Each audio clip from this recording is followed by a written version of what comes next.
9, 10. Go sprint to that cart as fast as you can. Oh God, I can't run. I can't feel my legs. Not kidding. The start line concept seems new. Because you're focused on the target. This is what Dustin Johnson does with his wedges. He has 3 swings with his wedges.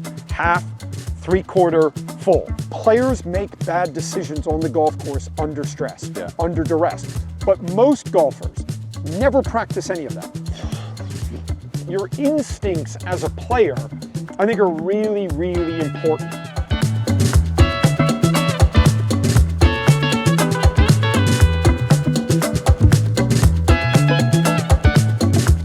All right, today we are here at the Floridian with Claude Harmon. He is one of the best coaches in the world. You work with the top players, and so I want to see how you train these guys because it's not just hitting balls and doing that normal stuff that we see on TV. So what are we going to do? Everyone always asks, how can we take what we feel on the driving range and apply it on the golf course? Or how do we take what we feel on the golf course and apply it in our practice sessions? And I think you're always trying to simulate in practice what you're going to feel when you're playing the game. Yeah. And I think what golfers tend to do is over practice their technique and don't really pay any attention or practice execution. And the execution that they practice is when they're on the golf course playing the game. So what we want to try and do is bounce back and forth between technique and execution.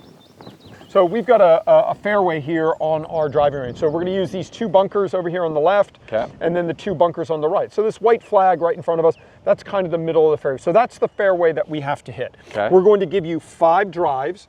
You've got to hit 5 drives in the fairway, right? And there's consequences if you miss the fairway. We're going to make you do 10 air squats and then sprint over to that cart and come back. And then once you come back, you have 3 minutes to hit 5 drives. 10. As high as you can. We're feeling that workout yesterday. Faster. 6, 7. Perfect. We're starting to move. 4, 5, 6, 7, 8, 9, 10. Go sprint to that cart as fast as you can. Oh God, I can't run. I can't feel my legs. Not kidding. I literally can't feel my legs. They hurt so bad. All right, you have 3 minutes and you're on the clock now. Okay. 2 fairways on the left, 2 fairways on the right. That's the grid. Okay. Gotta do this. Little wind off the left. Stay there. Ah, missed it. All right. So is this representative, this heart rate of like pressure? Yeah, you're trying to figure out what you're going to feel on the golf course. What your body is going to feel when it's under stress.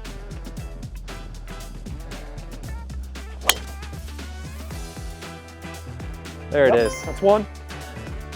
Whew, I have to feel like we're slowing everything down, but I got my time. Forgot about that. Good. There it is. 3. Do I get to know the time? Nope.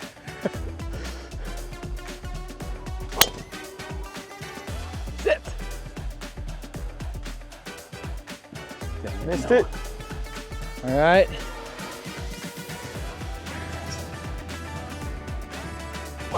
Oh, God. That's pretty good. Oh, it worked. Is that 5? 3? I got 3. Missed 2. 2 push-ups. 2 push-ups. All right, here we go.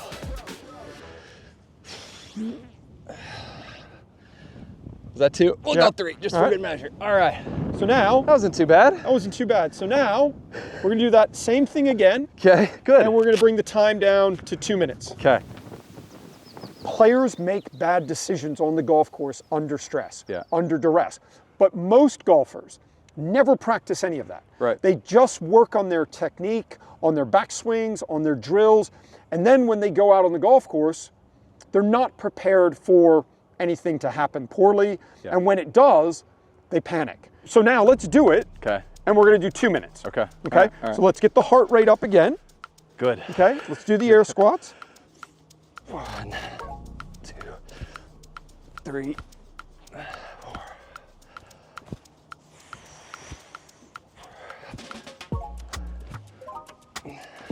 All right, sprint to the cart. And we're going faster. We're gonna sprint this out. Heart rate up. You are on the clock, good. 2 minutes. That is good. This glove's taking too much time.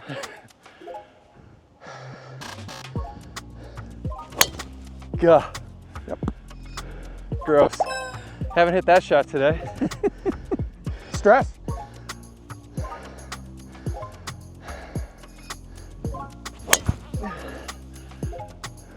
It's okay. Okay. Yep. Not what we want, but 1 miss, 3 balls left.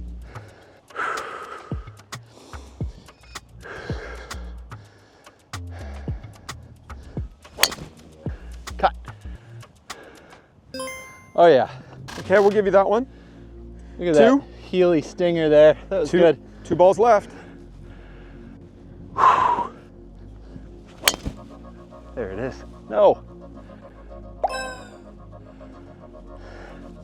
Miss. So 2 misses, 2 in the fairway. Final ball. Come on. Come on.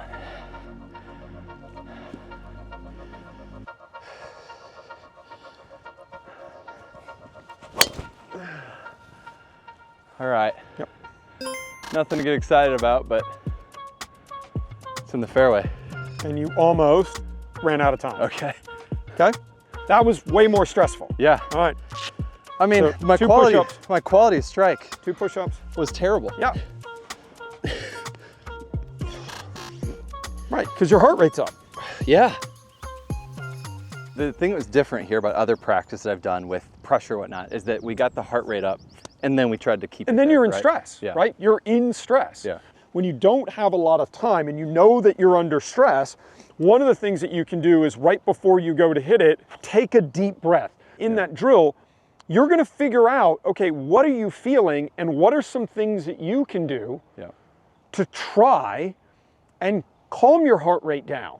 You need an automatic, right? You need I call it a fairway finder. You need a shot that you know under pressure, regardless of how you're swinging, you know that you can get this ball in play. Okay. So you went to that. You went to go, we got a lot of wind here off the left. I'm just gonna try and hit a cut. I'm just trying to get it in the fairway. Right.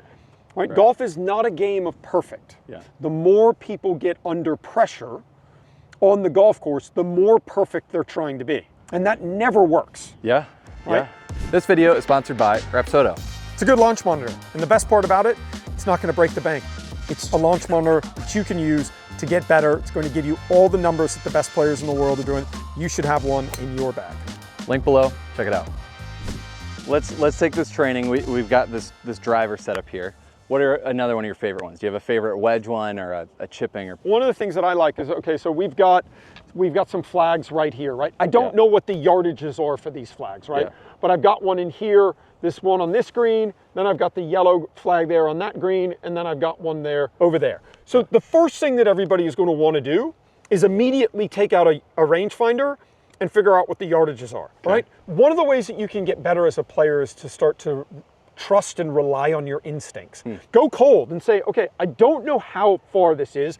I think it's this distance, right? So we're just gonna hit some to these. We don't know how far it's gonna go, right? But the goal is to hit the green. How far do you think it is? 46 yards would be the guess here.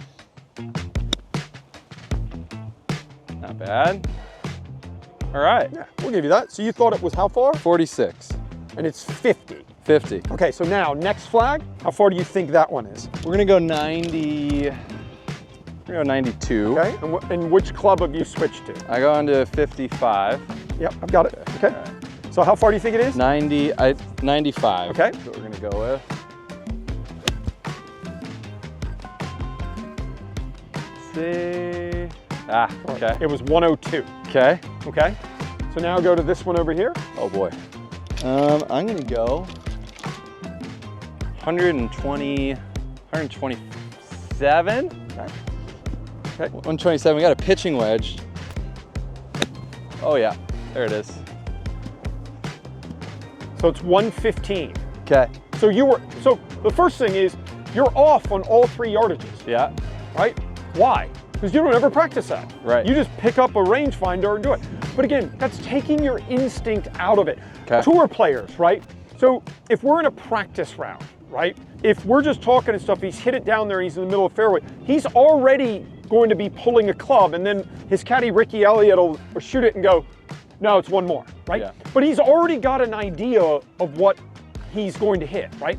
I think that is a very important skill as a golfer. We are training that out of golfers because of rangefinder. So you're in between clubs, how far is it? Your instincts as a player, I think, are really, really important. Okay. Okay, so we know that the first one is 48, then we've got 102, Yeah. and then we've got 117. 117. Okay? Okay. So let's go lob wedge to all of them. Okay. I like that idea. Lob wedge 48. We like this one. Okay. We can do this, I think. Maybe not. Set. All right. Nice. Lob wedge now into the wind, 103. Whew. All right, we're gonna get creative with this one.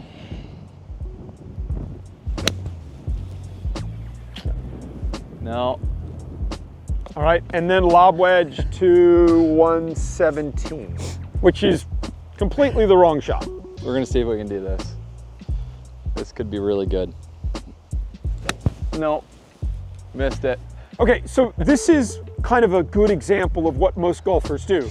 From inside of 100 yards, they just use their club that has the most loft, Right. and they never change clubs. So Right. now, let's go to your, let's do it at 50. Okay. So now you're gonna have to learn how to take some speed and some spin off, because this is the complete wrong club for all of these. Right.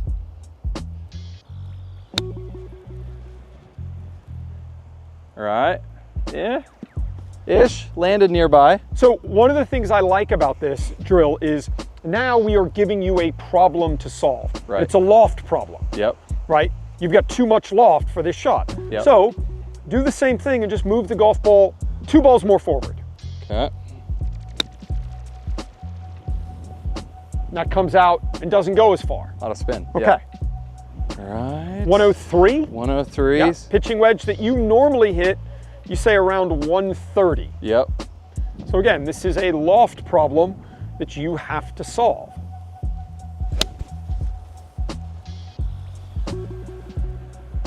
All right, so what'd you do on the last one? On that one, I just Shorter, right? Shorter. Yep. So again, this is what Dustin Johnson does with his wedges. He has Okay. 3 swings with his wedges: half, 3/4, full. Okay. He never wants to get to the full end range with his lob wedge, Right. to be trying to hammer a lob wedge from 103 yards with a ton of wind. The ball is going to spin too much, where there you just took a little bit off it, shortened up the backswing, shortened up the follow through. So you have to solve these problems. I can give you a ton of stuff, but the first thing I want to do is figure out if you can figure any of the stuff out yourself. Right. Right. So 117 into a pretty good breeze. I mean, this is probably a full go of it to get it there, it feels like. Let's see if we can.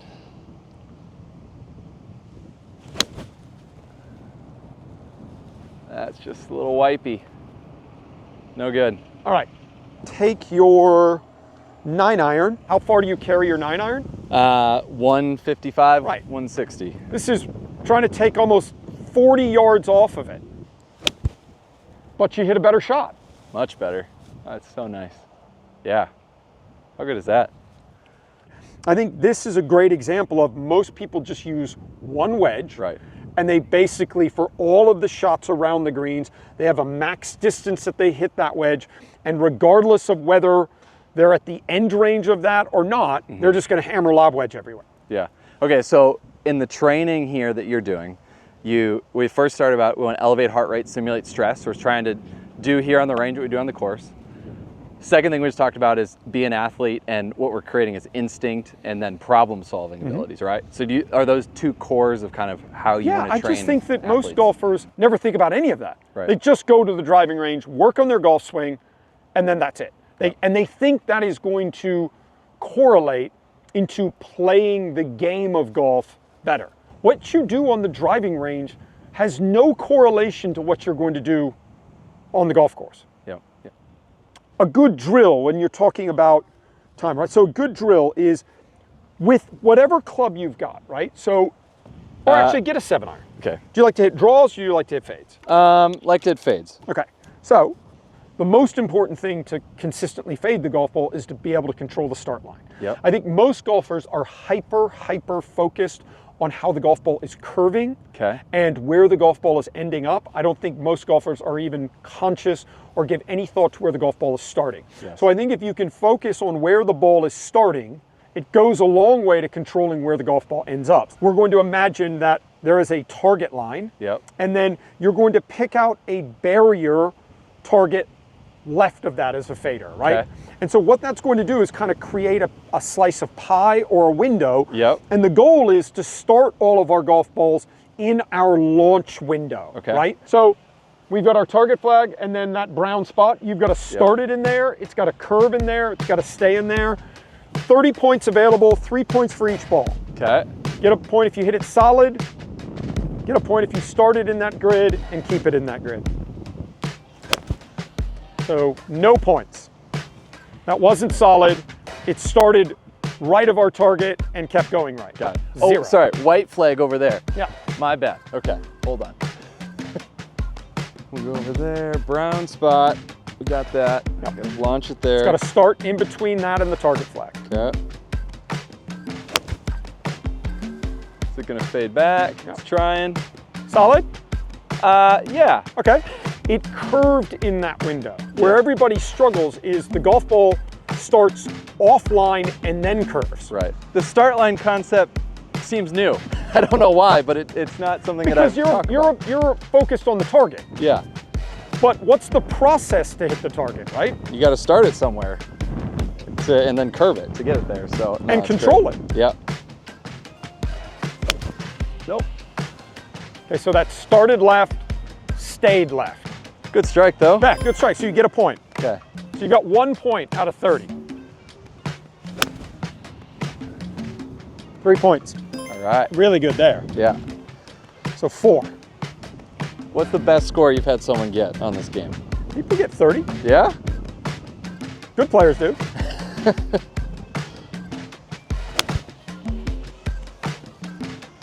Another 3. There it is. 7. All right. See, this has been my Achilles heel this year was 100 to 150 yards.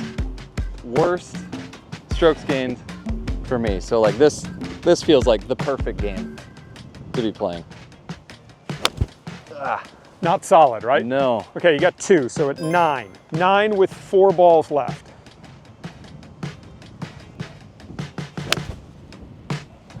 Perfect. All right. 12, 3 balls left. Oh, go straight. We'll give you that. All right. 15, 2 balls left. Gosh, I love the mental model of changing from target to start line. I don't know why, but that's really nice.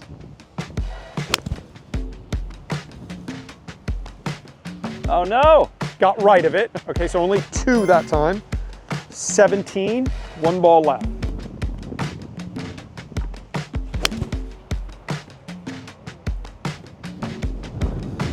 No. 19. All right. So 30 points available. Okay. Okay, so what was the issue there? A little bit of contact. A little bit of contact. And the tendency was to either miss the ball, it would stay straight, or it would go right at target. That's face control. Okay. Right? So then, in an ideal world, you go back in and say, okay, let me work on my face control now. Let me learn how, you know, do I need to have a little bit less face rotation, a little bit more? Yeah. Work on it for half hour, then see if it works. So what we learned today, some of your like elite training tactics, right? We got to practice with pressure. So we elevated heart rate just like right away, and then we got into it. And you said you want to do that as much as possible. You want to be putting yourself under stress in your practice as often as you can, so that when you're under stress on the golf course, you know what that feels like and you know how to execute in that situation. Second tactic that we talked about today was be an athlete and solve problems. Don't just go to your rangefinder. Yeah. Look at it, figure out, ask yourself, how far is this? then use your rangefinder and hopefully you're right. Because what that starts to do is build trust, right? Yeah. You're trusting what you see, Yeah. right? And then you're able to react on instinct, not be a robot. Yep. Yep. And then the third thing that we just talked about was Start line. Controlling the start line. Well, you need to be able to consistently control where the golf ball is starting for the shape that you as the player are trying to hit. All of this stuff we did today, I didn't talk to you once about your technique. Right. That's a different conversation. This is the execution game type practice, right? Yep. So practice in a different way to simulate what you're going to do on the golf course. Claude, this is awesome. This was some really good stuff. Hope you all enjoyed it. Make sure to listen to Claude's podcast, Son of a Butch. Son of a Butch. You got that coming out every week. You got interesting guests, you got solo, you got all the good stuff as you're traveling around. So follow along with that. Appreciate it.